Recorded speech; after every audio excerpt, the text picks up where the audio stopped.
Jesus, no eye in the sky. Moonshine Jesus, baby, alright. Moonshine Jesus, a surprising delight.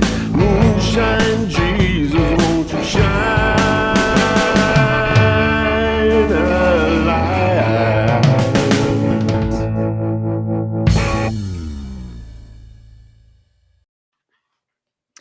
Well, hello, everybody, and welcome to the Moonshine Jesus Show. I'm Caleb, and I'm here with my good buddy Mark. This is brought to you by progressivechristianity.org, and we hope that you will check out progressivechristianity.org, all the wonderful resources that you'll follow them on social media, and you'll follow us, the Moonshine Jesus Show, on social media as well. Hey, Mark, how are you doing today? I am doing pretty well, sir. Glad to be here. Always, every week, I look forward to our show, man. I look forward to hanging out with you, having fun discussions. So, yeah, let's get this thing rolling, man.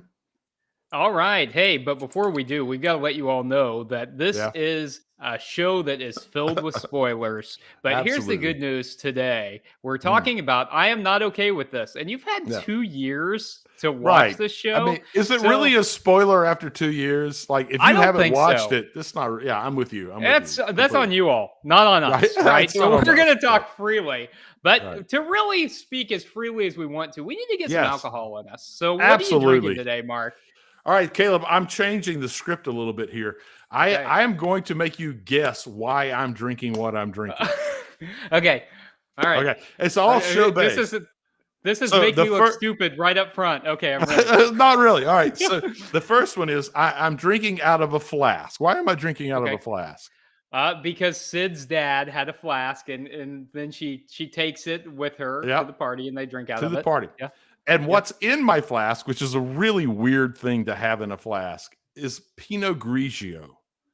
Why would I be drinking Pinot Grigio? That's a little harder pull right there. Because he says you want some Pinot Grigio. You want was it Brad? Was it white? No, it's Brad. The football star, right? And they're at the party that she brought the flask to, and he makes a toast to the birthday boy Zachary Williams. And says and describes the night that Zachary was that's conceived. Right. Yes. And he was like that his mom and dad, after a bottle of Pinot Grigio, conceived him. And he was like, that's not my parents' name, and they didn't drink that. But yeah, so that's why I'm drinking this. I thought it would be fun. How about you, man? What are you doing? I remembered the Pinot Grigio because that is just the douchiest way to say that. Grigio. Not Pinot Grigio, but Pinot Grigio. It's what a high school person would. Yeah, absolutely. Yeah, and that's so I'm doing one. I hate white wine, and I never drink from a flask, but I'm doing it in honor of the show. How about you, man? White wine in a flask. Okay, classy. Classic. Yeah, absolutely. Okay. I'm nothing but if I'm nothing, I'm classic. You know what I mean?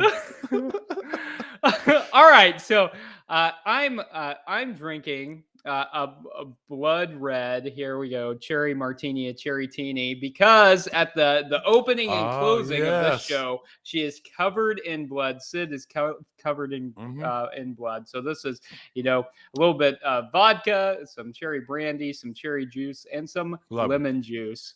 Cherry brandy. I like it. Cheers, sir. Cheers. Oh, no, you're not a convert. Not my thing. No, I'm going to drink it just for the sake of the show, and yeah, but no, absolutely not. Okay, hey, why don't you chug some more of that down, Mark, while we listen to the drop here. Moonshine Jesus, Moonshine Jesus, Moonshine Jesus, Moonshine Jesus, won't you shine a light?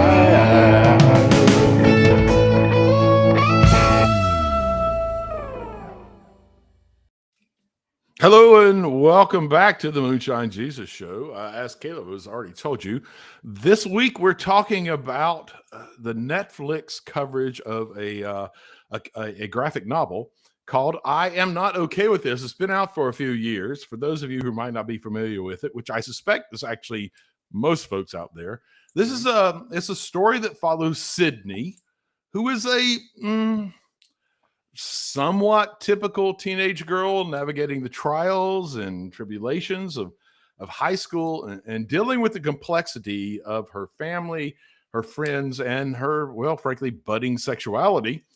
Now, I said somewhat because she's also dealing, well, with her mysterious superpowers that are just beginning to awaken deep within her. It all makes for a very interesting dive into what it is to be a teenager in our world and what expectations are thrust on you and how you deal with them. Caleb, it was interesting because when we talked about this last week, you were like, oh, it sounds interesting. I've not done this before. But in our pre-show discussion, you were like, oh, turns out I've actually seen this. And then you rewatched it. So what's your initial take, man? What were your thoughts on the show, on the characters, and on the storyline? Yeah, so it came out in 2020 in the midst of the pandemic. And last week I was like, how could this have escaped me and I not watched it in the middle of the pandemic? I watched everything. And it escaped me completely. It turns out it didn't.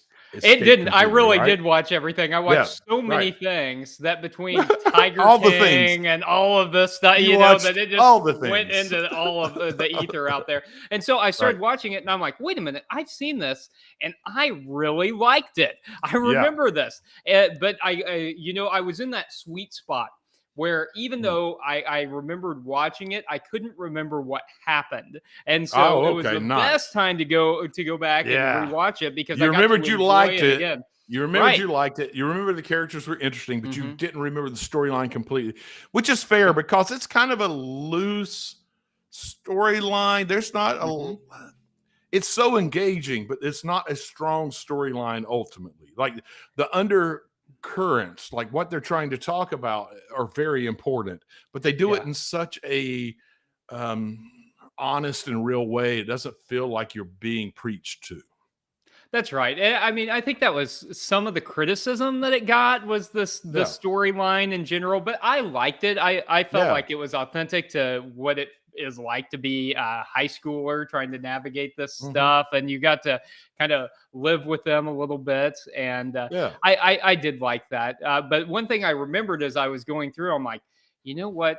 I don't think this really resolves. And I thought, is there a second season that I missed? Did I miss a second season in there? Because I remembered saying, I can't wait till the second season, and there's not one. Yeah, unfortunately, it really ends in a place that deserves the second season, which I think will be great for our discussion. But it's one of the casualties of COVID where they ultimately decided not to renew it. So let's just dive into the show and some of the themes that it's dealing with. I want to start with a quote from, and this is going to be a little unusual. I would like for the segment, I'd like to throw some quotes out to you and get your response in terms of the overall show, because there's so many insightful quotes that would be easy to just think of as just plain lines that are so actually deep in terms of who we are as people, particularly as teens trying to grow up in a world that throws so many expectations on you.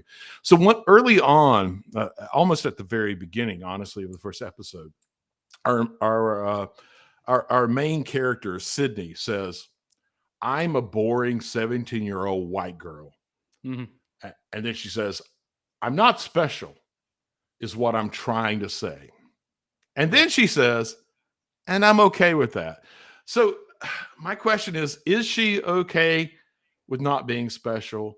And even going further, are most teenagers okay with not being special? Is that not actually something that we all are ultimately trying to understand, is how we are special? Not just teenagers, but adults. I feel like they just throw that right at the beginning. It's such an almost toss away line. The way she says it is like kind of blasé, but I feel like it might be one of the big questions of the whole the whole series, right? I like that. Yeah, and that line stood out. I mean, whenever you get a high schooler saying, "Well, I'm not special," at the beginning, that Yeah. I mean, everyone wants to be special. Although I think in her case, she's trying to also, blend in. I think she's insecure. There's a lot of emotional stuff going on, a lot of Right. PTSD. Yeah. Kind of going on. There's a lot of mental Oh, health. absolutely. I'm sure we'll talk about more, but she's got all of this. I think she feels like she wants to be in the background for that reason, especially with the budding sexuality things that you were mentioning earlier. Is she's coming to terms with her own sexuality, and being attracted to girls, and so I think that she probably is wanting to not be special in some ways, to not stand out, because people can be cruel, and especially at that stage in life, if you're setting yourself up as different, then I think one of the reasons maybe she says that to herself or to her diary, is that she's hoping not to get made fun of. That she's I think that's fair with that for that reason. Yeah. And it's interesting in the show, they do kind of set up like this disparity between the people who don't want to be special, who actually in some ways really want to be special, and then the people who have already made themselves special, and in many ways they aren't actually all that special. They're just all bravado. They're all about like being society's understanding of what good looking is, or coming from a rich family.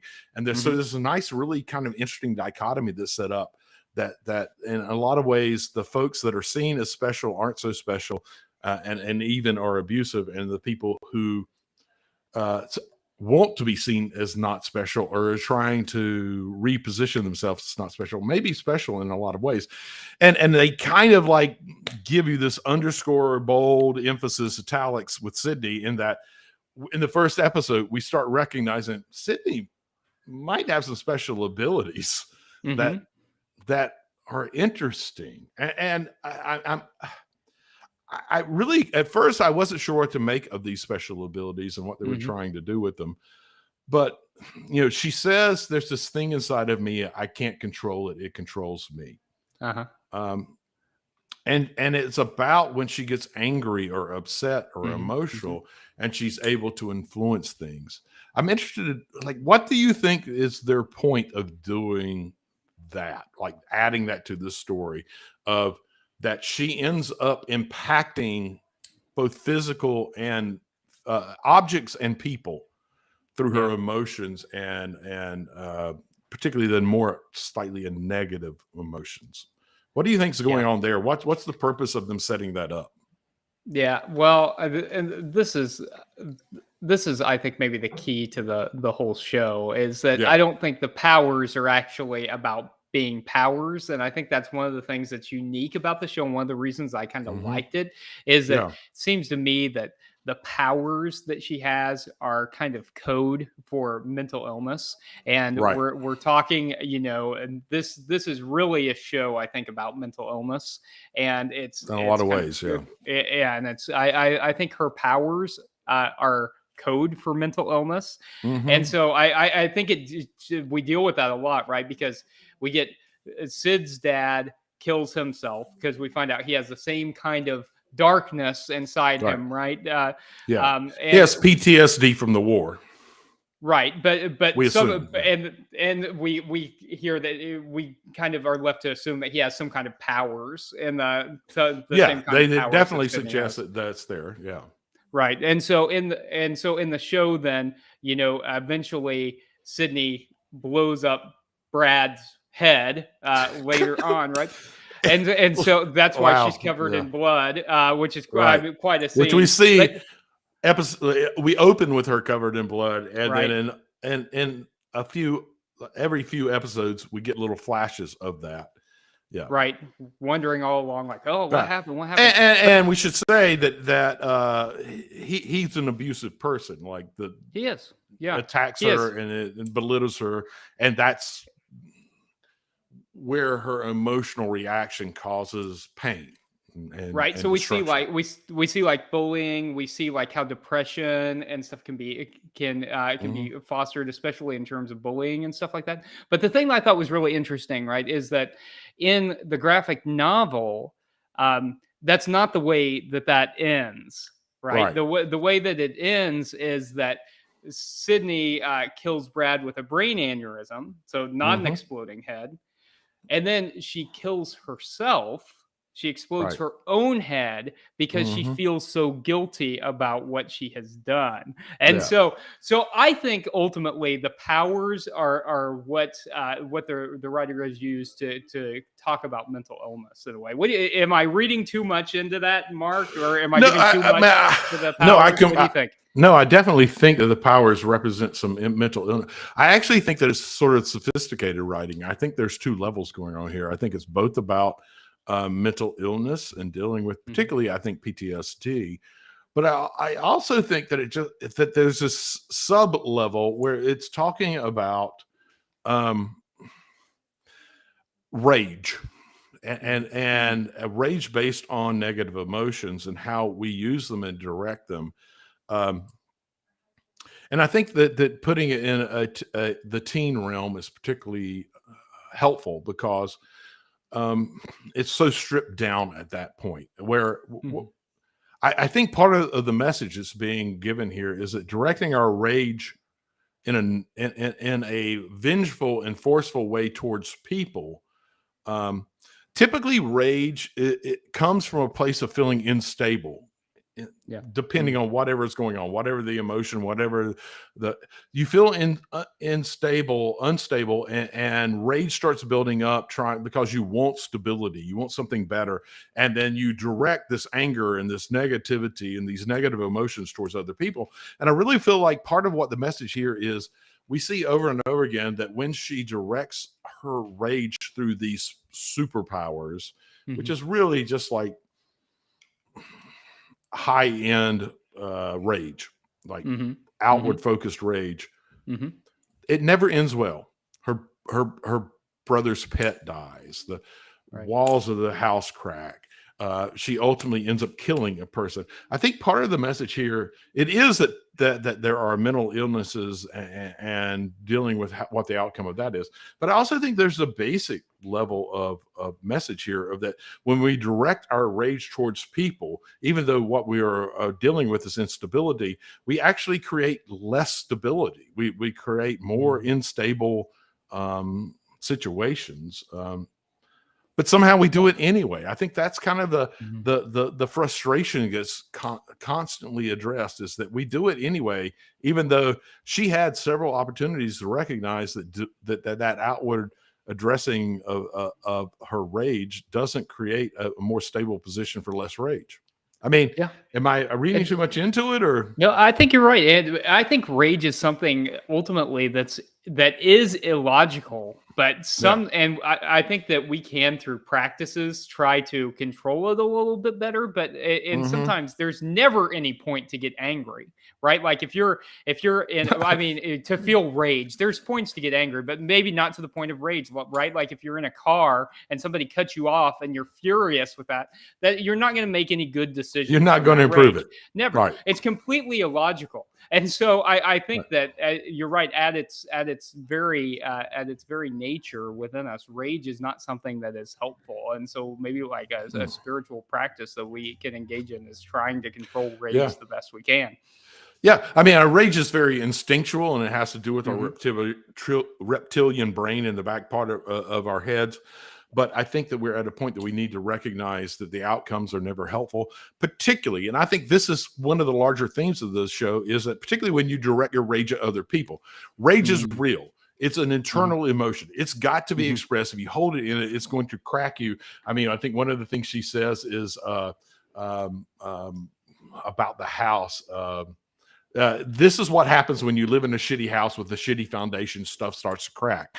So you do have that rage, and it's shitty, and it sucks, and it's a bad foundation, and you have to express it. The trick is you don't express it at people. Find other ways to express your rage, whatever it be. Some people, it's very creative to an outlet. Some people, you need to go throw, I don't know, bottles at a bridge. You need to do something to let it out, but just don't do it at people. I think that's part of the point of what we see, is that when you do it at people, it doesn't make situations better. Listen, We could geek out about how interesting the show is and the subtext of the show and what they're trying to get to, but let's not deal with subtleties. Let's deal with some straight up realities of the show and what they're trying to talk to. Let's take a quick break and come back with some theopolitical perspectives on I'm Not Okay With This.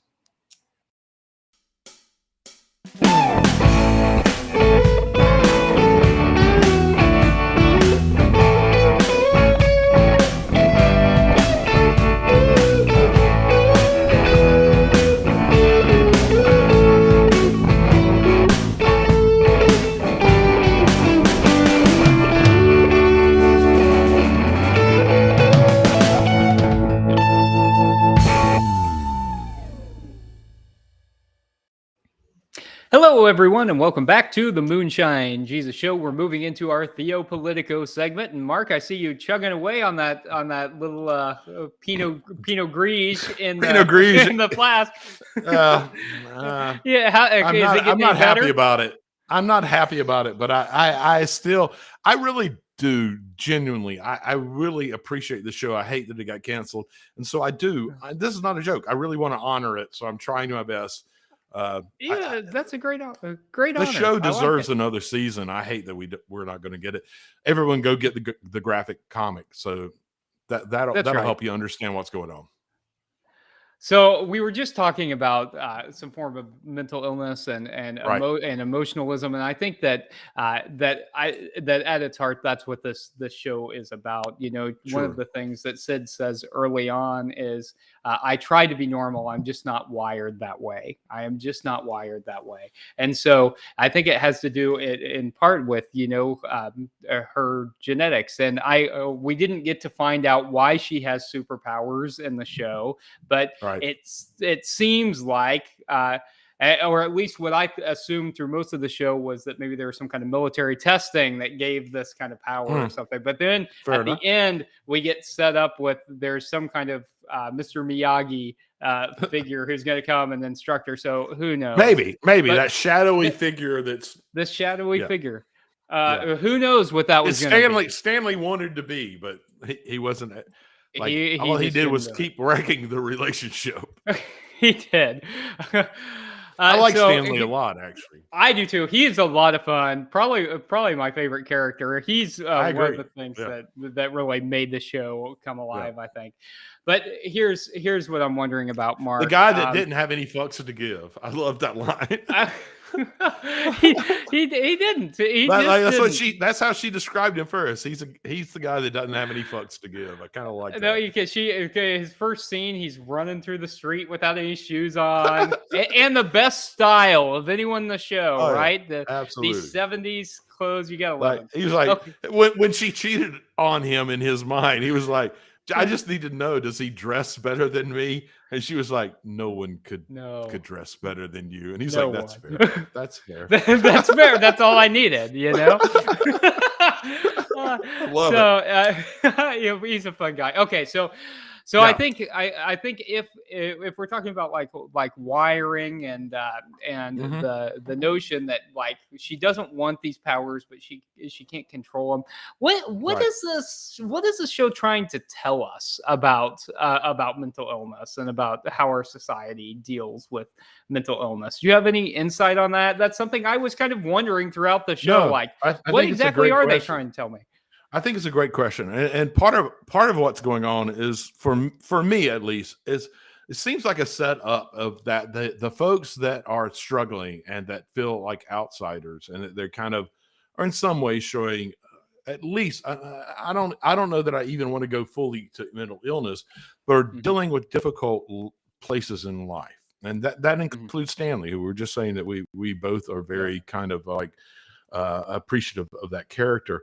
They are in difficult places in life and are dealing with life that is counter to what society tries to say is right and normal and standard. And what we get are kids who are, because of society's insistence of what proper and good life should look like, are suffering. Some of it's real PTSD. Some of it's just that I'm having to deal with society telling me my life's not normal, but this is my normal life. Yeah. And I feel like the show is trying to express that the expectations of society are hurting far too many people, and that there is no normal. If anything, if you're fitting the normal definition of expectations, you're just buying into a reality that isn't true. Like, I feel like it's trying to say we need to be more respectful of a greater variety of realities in life and support folks, no matter what life looks like, because there is no normal, there is no standard. Even though we feel safer when we say X, Y, and Z is the way things should be. And if they're not that way, then something's wrong with you. But the fact is, most people, X, Y, Z are not the way things are. So if X, Y, and Z is the way it is for you, maybe something's wrong with you. I don't know. Yeah, and the two characters that we get to discover their home lives are Stanley and Sydney, and we do discover exactly that their home lives are not what would be described as typical by their peers, I'm sure. And we see that both of them were kind of dealt bad cards. That Stanley's got an abusive dad who peaked in high school and can't get over it. And Sydney's mom is dealing with PTSD from the death of Sydney's dad, and she's struggling, to figure out how to raise them. And there's that one scene that stuck out in my mind where Sydney is trying to reach out to her mom. She's trying to reach out in love. I know exactly what you're talking about. Where they're sitting on the couch, right? And and Sydney says to her mom, "It feels like the people I love don't love me back." And the mom says this heartbreaking line, maybe you aim too high, hon. Maybe you aim too high. Wanting someone to love them, wanting to love her back. And it's one of those moments where it's like, family systems, man. And that was could be a killer. And that was at the end of the episode. And at the very beginning of the next episode, her mom says to her, "You're making me look like a bad mom, and I'm a freaking good mom." Like, it was like they were like, if you didn't get what we did at the end of the last episode, let me just tell you, let's just hammer that nail a little deeper. Like, she literally says to her, after she said, "Maybe you were aiming too high, hun," she says, "You're making me look like a bad mom, and I'm a freaking good mom." Holy moly, what kind of mind fuck is going on there, man? I mean, how can you be a healthy anything with that kind of parental figure? Yeah, you can't. But then at the same time, like, you also feel sorry for the mom, right? Because the mom has got two kids and a husband who has died, and it is working 60 hours a week trying to support the two kids, and does just kind of need the kids to help out along the way as she can. And it's, I think, kind of a commentary on how messed up families can be, and how and it's certainly very complicated. It's very complicated. I mean, she can't exactly expect her daughter to respond to her in a positive way, which she needs very desperately as a single mom, when she says shit like that to her daughter. But at the same time, it's completely understandable with the position she's in and the stresses that she has in her life and the responsibilities she has on her, and that sometimes she doesn't always react in the best, most positive way. And that's kind of part of my point, is that we try to make it out like that's not normal. And judge people over it. But the fact is, that's more normal for the majority of people than it isn't. And I feel like that's one of the main underscores of this whole series, is that what we claim as normal isn't normal. And if anything, it creates more pressure for the majority of people, that puts them in situations that creates situations where you impact yourself in a more difficult way, because you're trying to live into these unreal standards that shouldn't be standards. Yeah, I love that, Mark. And I also think it's worth noting that the point where Sydney and her mom's relationship reconciles a little bit is whenever they're honest with each other, and whenever they actually sit down and do some processing of the dad's death, and they talk about that a little bit. They break the silence of what's happening a little bit, and they actually sit down and they're vulnerable with each other a little bit as well. Yeah, absolutely. I think one of the points of the show is that we need to be more real. We don't need to live into society's expectations of what's normal. Instead, what's normal is what's real, and we need to be like frank about that. We need to have those discussions with each other, and we will have better relationships. We'll have better lives if we just do that instead of just absent-mindedly buying into society's expectations.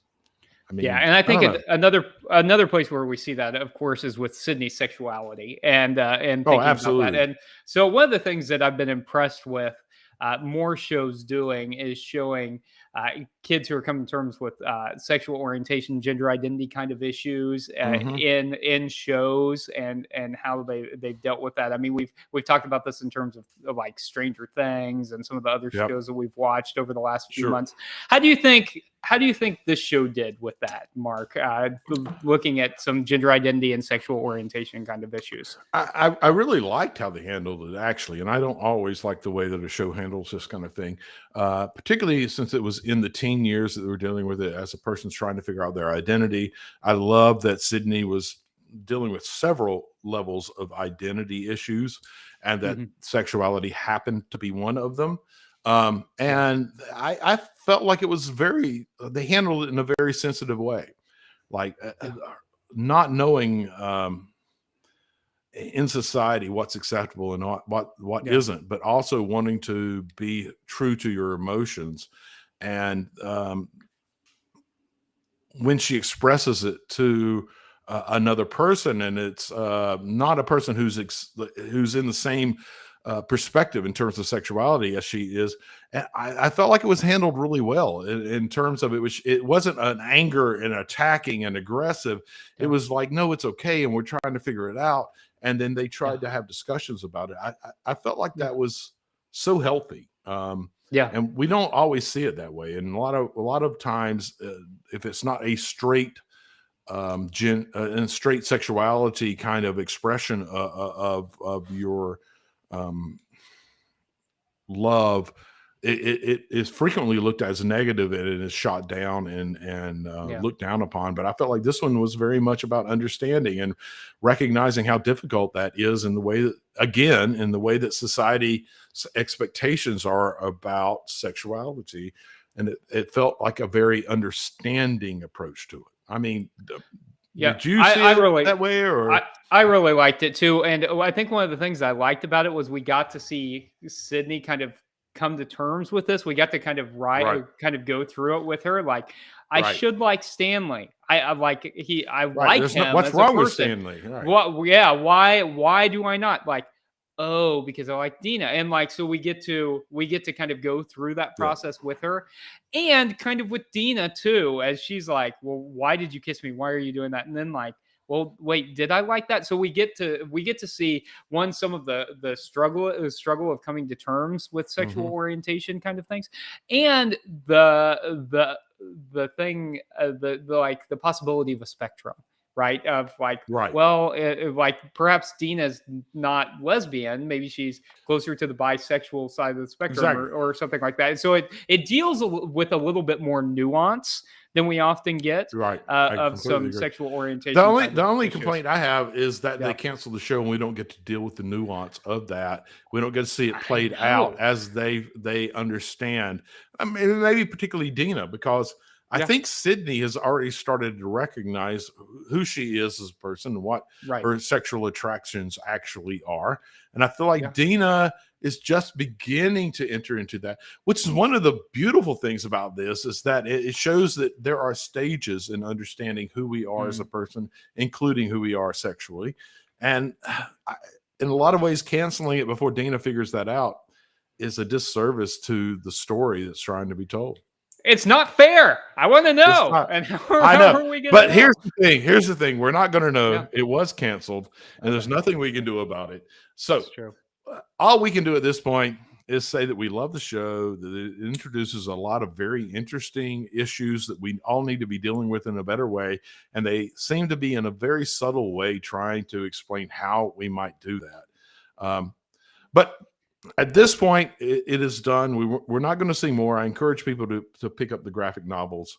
But at this point, we need to pivot and go into our segment where we either successfully or unsuccessfully try to make each other look stupid with questions that are answerable, but we may not know the answer to. So hang with us as we enter into Make Me Look Stupid.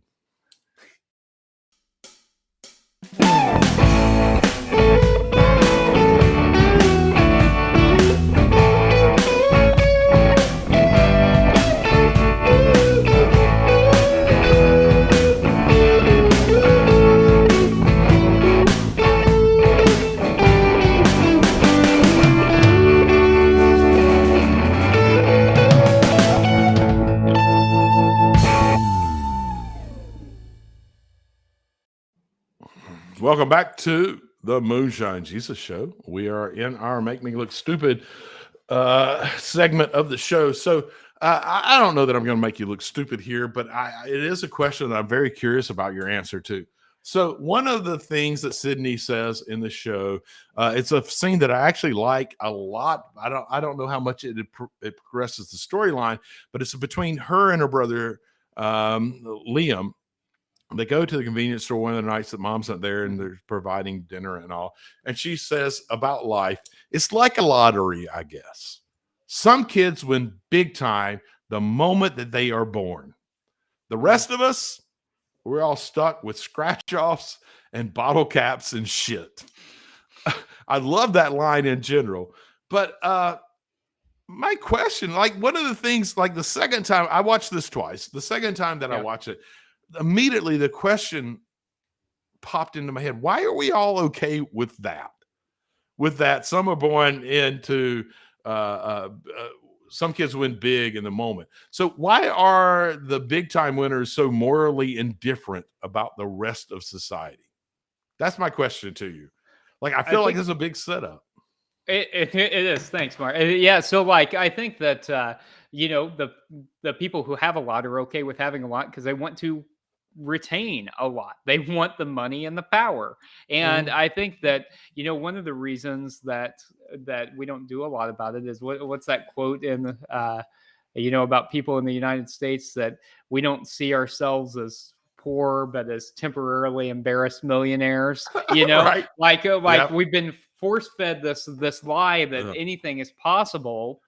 So much to the extent that we believe that we really can overcome anything, even if the system is continually against us. And I think the system is continually against a lot of people. The system perpetuates a lot of injustice towards people who are already living in poverty, to the point that it becomes almost impossible sometimes to get yourself out of poverty, especially if you've got other marginalizing characteristics, right? So let's say if you're a person of color, or God forbid, a queer person of color, right? Then think about all the different things that get in the way of working our way out of poverty because the system is against us. And so I think that that line resonated with me for that reason too, because it's true, right? You don't control to whom you're born or where you're born, you just are. And maybe there's a certain amount that we can do to try and improve life for ourselves and others. But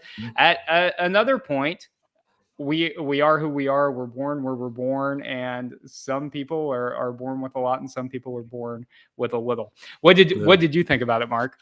I mean, for me, it pointed to the fact that we do a really poor job at educating society about morals. Like the fact that there are people who are very comfortable with the fact that I was just born into this luxury and that other people are suffering all the time is just hey, it's just what it is. It's how life is. Deal with it. For me, it just points to how bad we are as a society of educating each other into the value of life.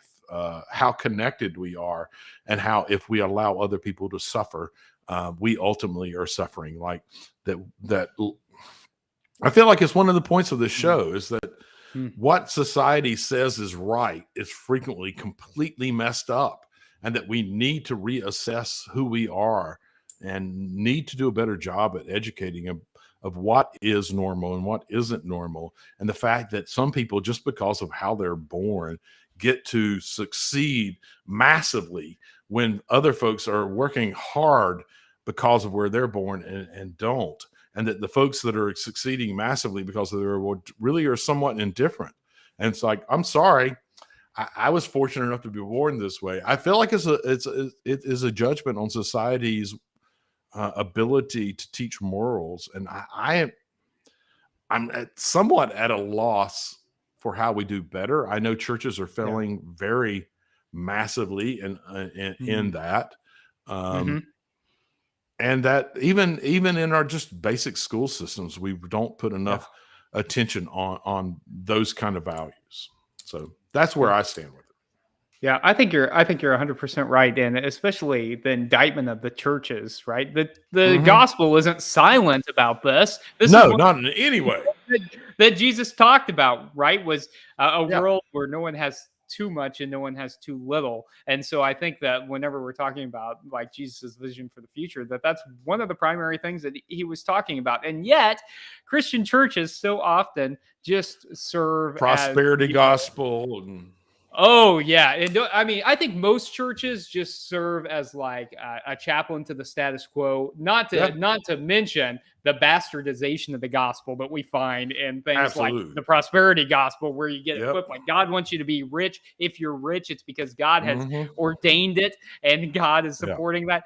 That is terrible. That's terrible theology. It's bad theology to be a chaplain to the status quo. It's terrible theology to preach the prosperity gospel. It absolutely is. It absolutely is. And so that's where I think part of the point of the show is that the morals that society tries to push on people hurts everybody, but particularly teenagers. It's horrible.